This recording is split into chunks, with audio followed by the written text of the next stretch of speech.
अस्सलाम वालेकुम दोस्तों, वेलकम यूट्यूब चैनल भट्टी विजन क्लब।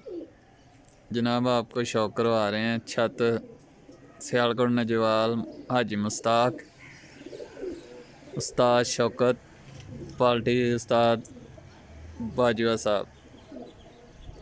तो माशाल्लाह परवाजी छत ओपन की ते तुहानू इंशाल्लाह शौक करवाने हैं। पर पटाई की टूरनामेंट वड़ा रहे हैं जोड़ा ना, तो उस्ताद हरां दी नगरी च जोड़ा ना छत ओपन हुई जे।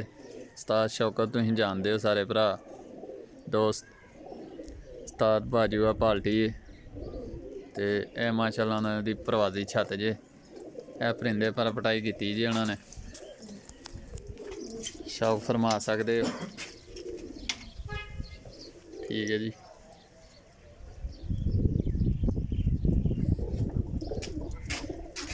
यह नर ने उन्होंने माशाल्लाह जनाब,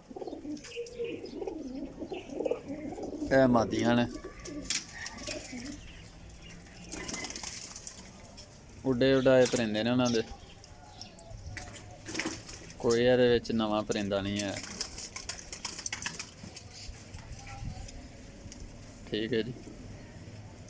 हाजी मुश्ताक नजवाल तो जनाब सियालकोट कबूतरबाजी नवें सैटअप होना तैयार किया जे। बच्चे बुच्चे छड्डे ने उन्होंने जेड़ा ना,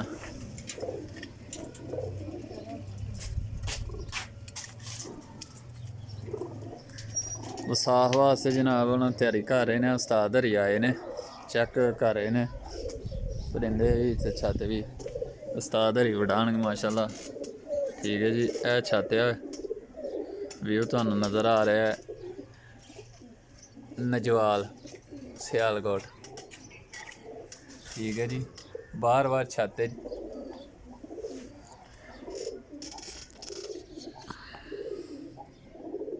तो इंशाल्लाह शौक अच्छा होएगा। मैं क्या दोस्तों विजिट करवाइए छत पे। अब बच्चे छड्डे ने उड़ रहे हैं माशाल्लाह, इन्होंने सवेल दे छड्डे ने ना, तो ये उड़ रहे जे। तो लाइक सब्सक्राइब शेयर ज़रूर करना। भट्टी विजन क्लब यूट्यूब चैनल ते तुहानू मिलती रहेगी अपडेट वीडियो किसी किस्म की भी होए।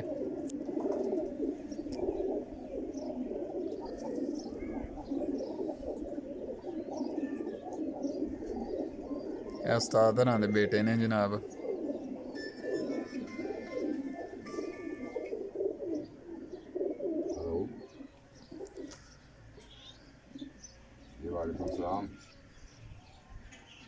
सानू इजाज़त दो, इंशाल्लाह नैक्सट वीडियो च मिलांगे। हाजी साहब के भरा आ रहे हैं। वालेकुम सलाम जी, की हाल ठीक ठाक हो?